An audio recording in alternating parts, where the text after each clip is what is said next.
turning it on her finger with the easy satisfaction of a woman who believed the ending was already written. "She was poisoning me," Naomi said, not as a question. "We believe so. We're executing a search warrant on her apartment and her workstation today." Detective Monroe looked at her steadily. "Mrs. Jefferson, your husband claims he had no knowledge of what Ms. Okafor was doing to you. That may be true. Right now, he is a person of interest, not a suspect. But I want you to hear this from me before you hear it from anyone else." The door opened. Marcus Jefferson stood in the frame like a man who had lost 10 pounds in 3 days, which Naomi would later learn he had. His suit was gone. He wore a plain gray sweater she didn't recognize, maybe something a nurse had found for him, and his face was the face of a man who had been staring into a darkness he couldn't look away from. He was still, by any measure, the most beautiful man she'd ever loved. Broad-shouldered, dark-skinned, and luminous under pressure, the way certain woods look richer when they're wet. She had loved him since their junior year at Morehouse/Spelman. Loved him when he was broke, loved him when he was building, loved him when the building meant she mostly loved him alone. "Naomi!" His voice broke on her name. Detective Monroe stood and positioned herself near the window. Present, but allowing. "Come in," Naomi said. "Sit down." He crossed the room and dropped to his knees in front of her bed, and the sound of it, a grown man, a proud man going down, was not satisfying. It was just sad. "Tell me," she said. Marcus looked up at her. His eyes were raw, the red of someone who had cried past the point where crying does anything. "I've been unfaithful. I've been a coward. I need you to know it's over. Has been over for weeks. And I need you to know, I swear to you on everything, I didn't know what she was doing to you. I didn't know, Naomi. I didn't know." "But you knew about her." Silence. "Yes," he said. Naomi looked at the ceiling for a moment, at the acoustic tiles, the fluorescent light, the totally ordinary architecture of Crisis. "And Zara," she asked, her voice dropping to something just above a whisper, "did you think about Zara?" He pressed his forehead against the blanket on her bed and wept. He said Naomi did not touch him. She let him weep, because grief without absolution is sometimes the only honest thing left to offer. "Detective Monroe," she said, without looking away from the ceiling, "I'd like to speak with my husband alone for a few minutes." Detective Monroe nodded and stepped into the hall. The room held just the two of them, and the weight of everything they had been, and the question of what, if anything, was left. "Tell me the truth," Naomi said. "All of it." "Can you start from the beginning?" He told her. It had started at a client dinner 14 months ago, in the way these things do. Not with intention, but with the slow, careless erosion of a man who was working too hard and coming home to a wife who was building a life without waiting to be saved, which was something Marcus had, in his worst moments, resented without understanding. Camille had made him feel like the center of something, uncomplicated admiration. He'd been stupid. He'd been weak. He didn't know how to say he'd been afraid of fatherhood without it sounding like an excuse, so he said it plainly instead and let it be what it was. When he'd tried to end it 3 months ago, right around the time Naomi had entered her 3rd trimester, Camille had not accepted it. She had instead become more attentive to Naomi, more present, more helpful. He had not understood what that meant. Naomi looked at him for a long time. "Leave," she said finally. "Hano, go back to whatever hotel you're in. Talk to the detective.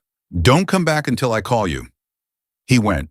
She turned to the window, where the Atlanta skyline was catching the last gold of the afternoon, and thought about Zara fighting for breath 4 floors below, and made herself a promise that had nothing to do with Marcus Jefferson and everything to do with the woman she intended to become. Zara Imani Jefferson weighed 4 pounds. 1 ounce when Naomi first pressed her palm through the porthole of the incubator and felt her daughter's fingers curl around her index finger like something rooting in soil.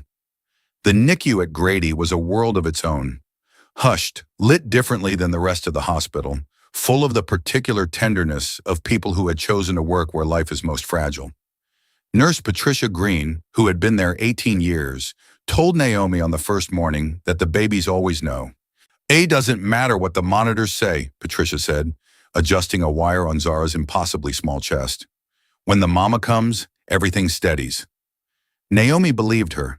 She sat beside that incubator for hours at a stretch, talking in low murmurs about the house in Cascade, about the yellow nursery with the cloud mobile, about Grandma Zara, for whom this baby was named.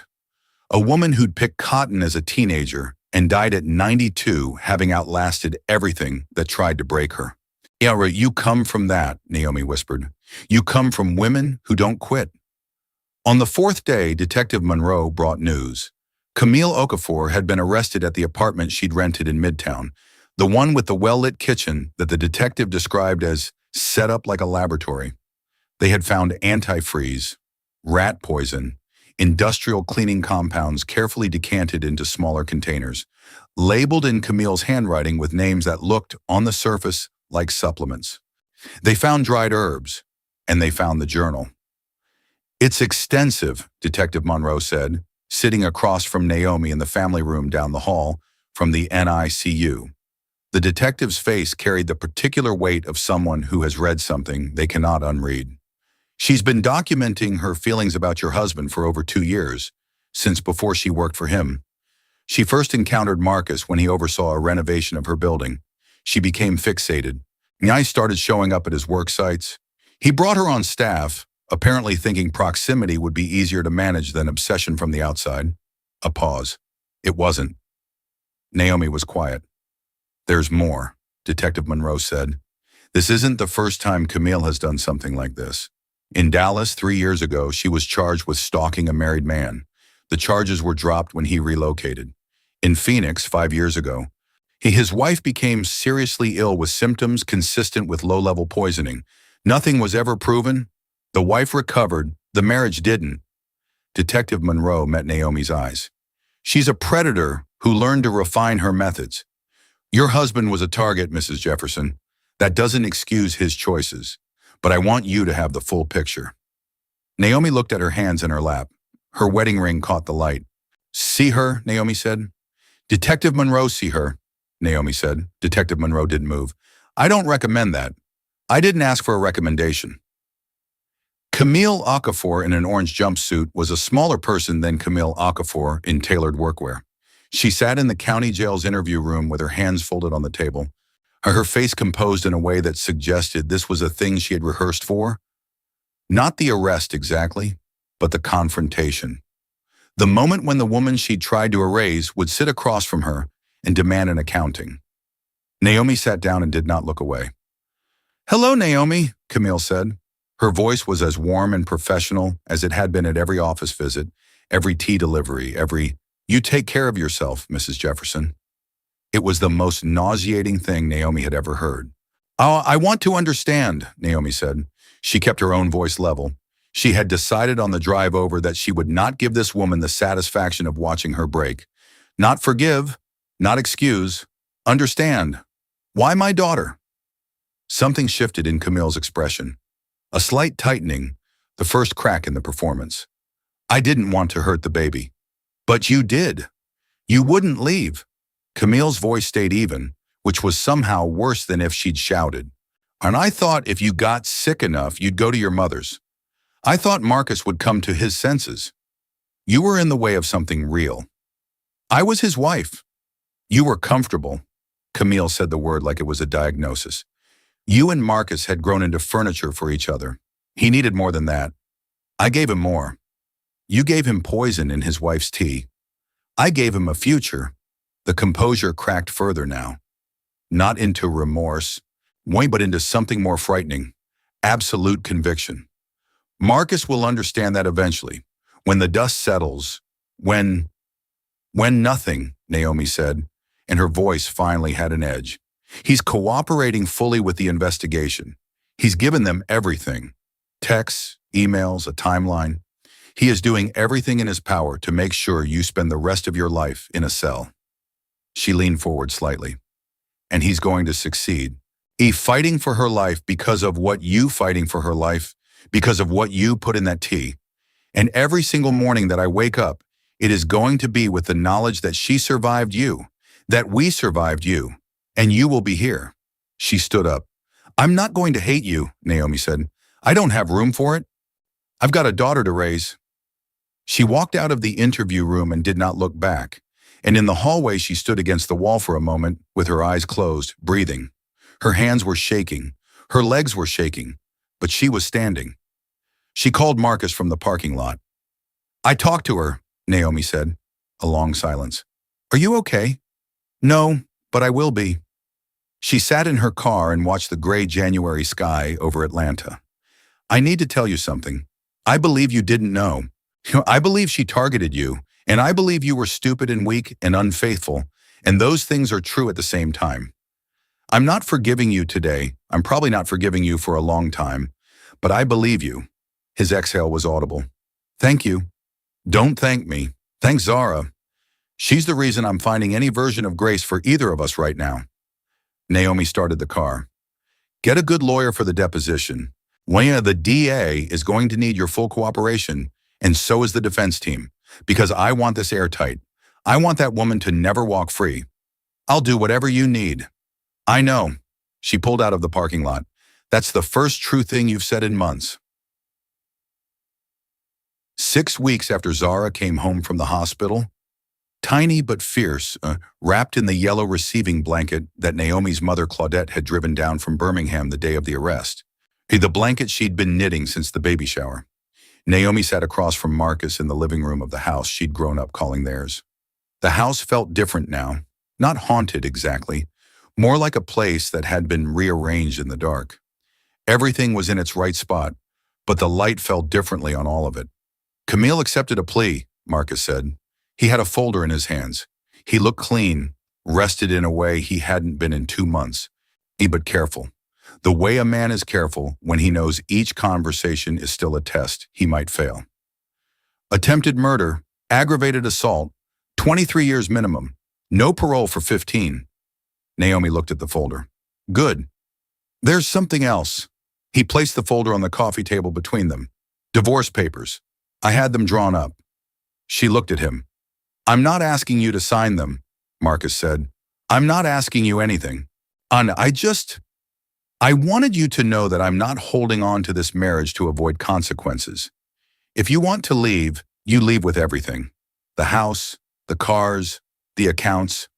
I'll set up a trust for Zara that's completely independent of us. You don't need me in order to have a life, Naomi. You never did. That's something I understood too late." The fire crackled. Zara, in the bassinet by the window, made the small sleep sounds that Naomi had memorized over 6 weeks of sitting beside her, cataloging every breath like it was scripture. "I'm going to see a therapist," Naomi said. "I've already started. I need you to do the same if you haven't." "I have, Dr. Curtis Haynes. I've been 3 times. "I don't know yet what I want," she continued. "I don't know if I want to rebuild this or close it. What I do know is that Zara needs a father, and you need to be worthy of that job before either of us decides anything else." Marcus nodded. He did not argue. He did not try to take her hand. When he simply nodded, and that restraint, the first real restraint she'd seen from him in longer than she could pinpoint, felt like the beginning of something. Not love, not yet, but something that could eventually become trust if both of them were honest and patient and willing to do the work.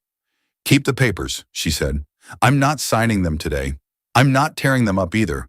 I'm going to take care of my daughter, and I'm going to figure out who I am now. And we'll see." Outside, Atlanta was cold and clear and full of ordinary winter life. People walking dogs, a kid on a bicycle, the world doing what the world does, moving forward without asking whether you're ready.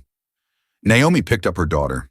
Zara blinked up at her, dark-eyed and considering, already seeming to assess the room around her, with the grave attention of someone who knew, on some cellular level, that she'd come here against the odds. "Hey, baby," Naomi whispered. We made it." 5 months after the night she collapsed on her kitchen floor, Naomi Jefferson opened the door to her mother's house in the West End and felt for the first time like she was breathing at full capacity. So Claudette Washington, who had kept her maiden name through 2 marriages and 3 cities and was proud of all of it, had the front room smelling of baked sweet potato and whatever she burned in that old cast iron pan she called the prayer skillet. She was 61 years old and had the energy of a woman who refused to acknowledge that number. She had moved into Naomi's house for 3 weeks after Zara came home from the NICU. reorganized the nursery twice, and befriended every neighbor on the block. And then, when Naomi asked for space, moved to her own house 2 miles away and called every single morning at 8. Naomi had come to love those calls more than she knew how to say. "There she is," Claudette announced, swooping in to take Zara before Naomi was fully through the door. "My heart, my great healing. Come to Grandma." She lifted the baby and pressed her face to Zara's neck and inhaled with the concentrated pleasure of someone who has been counting down to this moment since breakfast. Naomi sat at the kitchen table and accepted the mug her mother placed in front of her. Real coffee, black, which Claudette had switched to specifically in solidarity. "None of that tea business in my house," she'd announced the day Naomi told her everything. "Coffee, you can see it. Now you know what's in it." It had made Naomi laugh for the first time in weeks. "He called again," Claudette said, settling Zara in the crook of her arm and sitting down across from her daughter. "I know. You going to call him back today?" Naomi wrapped both hands around her mug. Marcus had been calling every few days, never demanding, never pressing. Leaving updates, therapy was going well. His firm had taken on 2 community hospital projects in the South Side. He'd started mentoring young men through his college alumni chapter. Each call was a quiet evidence deposit, the way a man who knows he is on probation shows up anyway, keeps showing up, and says nothing about the length of the sentence. "Yeah," Naomi said, "I'll call him today." Claudette raised her eyebrows in the particular way she had. Not surprise, exactly. More like a woman filing a note. And I don't know yet, Mama." Naomi smiled, tired and genuine both at once. "I'm just taking it a step at a time." Her therapist, Dr. Renee Osei, had a saying she returned to often. The goal isn't to decide quickly, it's to decide clearly. Naomi had been working on that, on clarity, on separating what she wanted from what she'd always been told a good wife should want, on learning the difference between love and the architecture of a life they'd built so carefully that tearing it down felt like self-destruction. What she knew, she loved Marcus. Well, she had always loved Marcus. That hadn't disappeared, which surprised her because she'd expected it to. She'd expected rage to burn it clean away. Instead, the love sat there like furniture in a flooded room, damaged but recognizable, still bearing the shape of what it had been. What she also knew, love was not, by itself, sufficient reason to stay. Those 2 things lived in her simultaneously, and she was learning not to rush the resolution. The trial of Camille Okafor lasted 9 days, when Naomi attended every day in the second row, behind the prosecution table, her mother on one side, and her best friend Cassia on the other. Marcus sat 3 seats down, never looking her way unless she initiated it. They had developed a language of courtroom proximity, close enough to present a united front, far enough that nothing was assumed. Camille's defense argued diminished capacity. Her attorneys presented a psychiatric profile, obsessive attachment disorder, delusional ideation, and a childhood pattern of abandonment that had calcified over decades into something clinical. The psychiatrist used careful language and expensive slides. The jury took detailed notes. On the 3rd day, the prosecution presented the journal. Not all of it. The DA was judicious, choosing the passages that illuminated deliberateness rather than pathology. But there was one entry, from 8 months before Naomi collapsed, that the prosecutor read aloud in full. "She doesn't know what she has. As she has never had to fight for a single thing in her life. I have fought for everything. I will fight for this." The courtroom was silent when she finished reading. Naomi looked at Camille, who was looking at the table. Just once, near the end of the prosecutor's reading, Camille's eyes had moved to Marcus. And what Naomi saw in that look, the longing in it, the grief, the absolute uncomprehending love of someone who had wanted so badly and gone so terribly wrong in the wanting, was the saddest thing she'd witnessed in that whole long year. It didn't change anything, but it stayed with her. The verdict, guilty on all counts. Attempted murder in the 1st degree, aggravated assault, poisoning with intent. The judge sentenced Camille to 25 years, eligible for parole after 20. Outside the courthouse on the steps, Marcus stood beside Naomi while the wind-off peach trees snapped their coats and Zara slept in her stroller. oblivious to the history being made over her head. "It's over," Marcus said. "That part is," Naomi agreed. He looked at her. "The other part," he said carefully, "I'm still working on being someone you can believe in." "I know." She looked down at Zara, who had one tiny fist pressed to her cheek in sleep. "You're doing better." It was, for now, the most she could offer. He took it. 14 months after Zara came home from the NICU, Naomi stood at the back of Claudette's yard on a bright October Saturday, watching her daughter attempt the journey from the porch step to the grass. 11 months old, slightly bow-legged with concentration, deeply serious about this enterprise. Marcus was kneeling in the grass 6 feet away, arms out, the way a man kneels when he is prepared to catch something precious. "Come on, Z," he said softly. "Ara, come to Daddy." Zara took 3 wobbling steps, sat down hard on her diaper, and grinned with the full-bodied satisfaction of someone who considers a controlled crash a victory. Everyone laughed. Claudette from the porch, Kezia from the lawn chair, Marcus catching his daughter up and swinging her once before pressing his face to the top of her head, in that way fathers do when they are trying not to cry in front of other people. When Naomi watched and felt something she was no longer afraid to name: happiness. Not the complex, conditional happiness of survival, but the simple, forward-facing kind, the kind you can plan around. 3 months ago, she and Marcus had had a conversation in Dr. Osi's office, a joint session, the first of several, in which Naomi had asked him a question she'd been carrying for over a year. Why wasn't I enough to stay faithful to? He'd been quiet for a long time. On out I wasn't who you thought I was, and out I wasn't who you thought I was. And when Camille showed up and didn't know me well enough to be disappointed, I let myself disappear into that. I thought it was safer. He'd looked at her steadily. I was wrong about what safety means. It was the truest thing he'd ever said to her, and it had cost him something to say it. She'd seen that in his face. They were not back together. They were not the people they'd been. What they were, Naomi had decided, was something new. Something without a clean name, a co-parenting partnership built on honesty and earned slowly, day by day, into something that might become a marriage again, or might become something else entirely. And either way would be the thing they chose, rather than the thing they fell into. She was, for the first time, her porch swing alone with a glass of sweet porch swing, alone with a glass of sweet tea.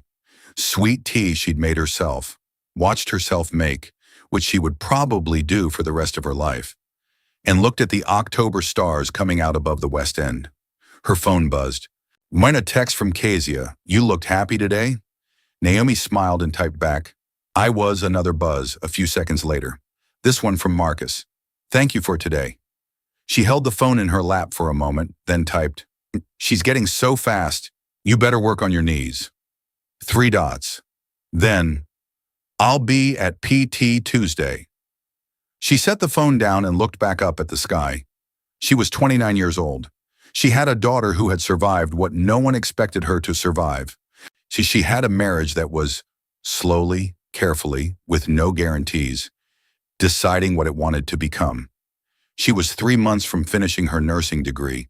She had a mother who called every morning at 8, and a best friend who showed up with food first and questions second, and a therapist who reminded her every week that clarity mattered more than speed. Rebecca Martinez, Camille Okafor, and Arna was in a cell, would be in a cell for the better part of the next 2 decades. And whatever grief had made her, whatever broken love had twisted her into the woman who had tried to erase a mother and her child from the earth, Naomi had made her peace with the fact that it wasn't her job to understand it. Her job was smaller and more important than that. Her job was this: Zara, this porch, this sky, this second chance that had been purchased at enormous cost and was not going to be wasted. From inside, she heard her daughter's laugh. Zara had recently discovered the mirror in the hallway and thought the baby in it was the funniest person alive. And Naomi laughed too, before she even meant to. The sound surprised her, big and genuine, full of the particular warmth of a woman who has cried all the tears that needed crying and is ready finally to be someone other than the woman that terrible year tried to make her. She stood up, set her tea on the railing, and went inside to find her daughter. The future was not guaranteed. It never had been. But tonight the stars were clear over Atlanta, and Zara was laughing in the hallway mirror, and Naomi Jefferson was walking toward the sound. That, she had decided, was enough to start with. That, she knew, was everything.